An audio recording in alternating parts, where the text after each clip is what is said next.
Good evening, and today I'm going to be talking to you on how we can create box shadows using CSS and HTML.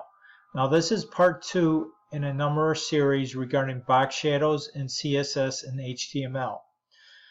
So in part 2 we're going to learn how to use or create this type of shadow that you see in this div element of 3, and how we can create this shadow using div number 4.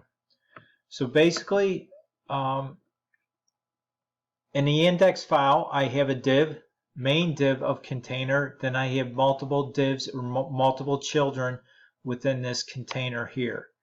And I'm going to be having two types of classes for each div, and it's going to be 1 through 7. So the style CSS file, I won't explain this again. If you want to understand what's going on up here, please view part 1 in this series, and it will explain all that for you. Now we're going to be looking at this one here, a class of type 3 and a class of type 4. Go back to the index file. So we're reviewing these two divs right here, 3 and 4. So basically what we're doing here is we're creating another element behind this div. And we do that by using the before studio class for this particular class, which is box.type3.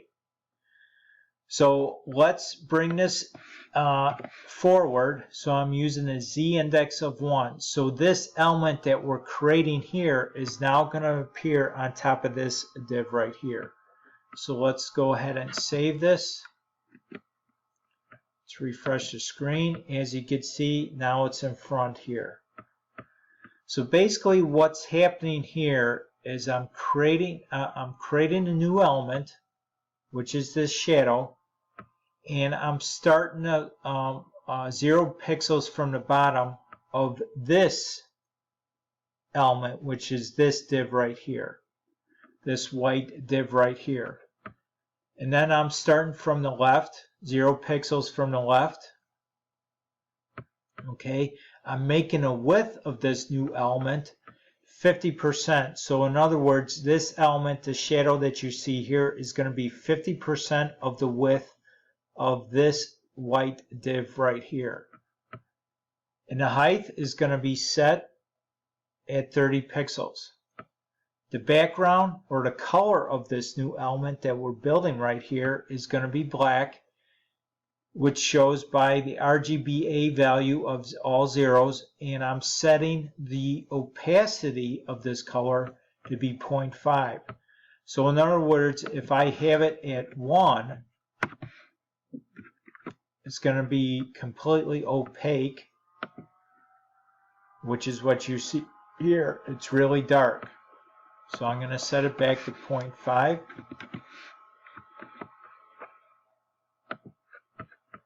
Okay. Now this transform origin property, in other words, it's going to start building this new element from the right side, which is from over here to here. And it's going to be another transform, and I'm using a skew y function, which is basically I'm skewing this element down by -8 degrees. So if I get rid of this, you'll see that this new element is going to be parallel to this div, the white box. See, now it's parallel.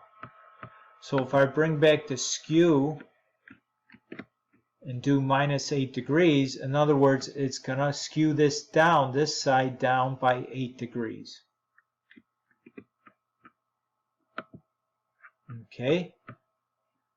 And again, the filter property, using a blur function of 10 pixels, it's just blurring this entire element that we're building or we're adding.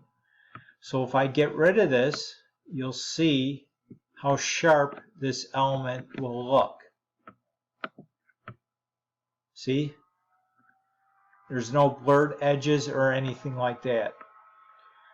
So let's put that blur back, and let's use the z-index as -1.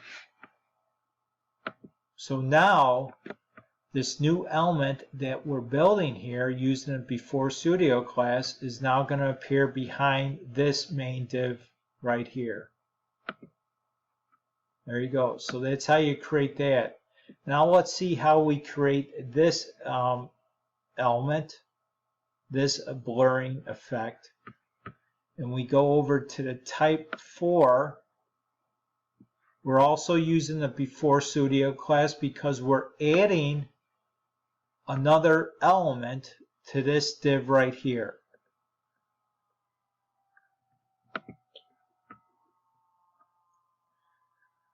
So again, let's worry about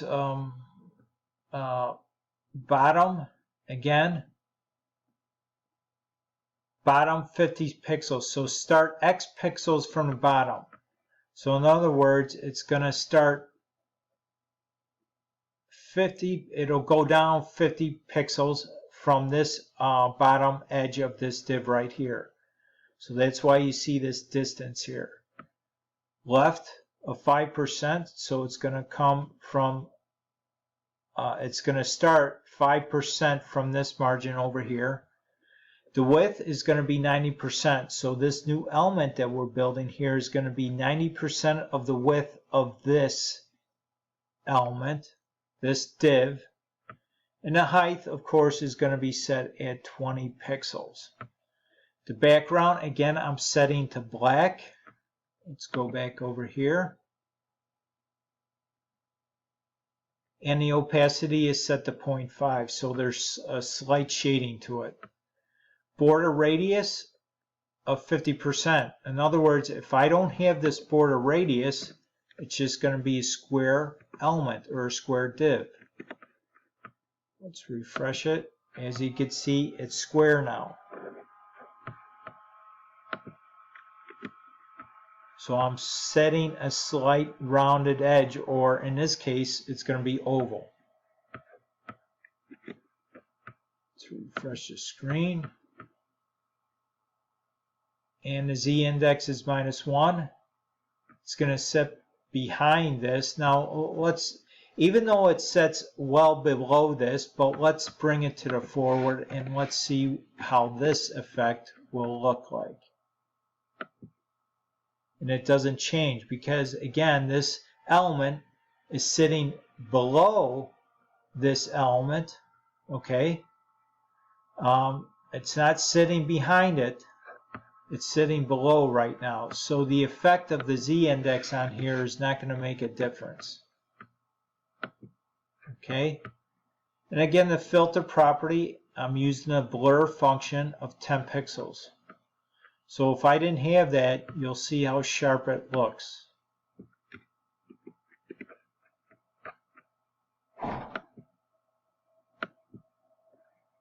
See how dark it looks, and it's got sharp edges to it. So let's go over there.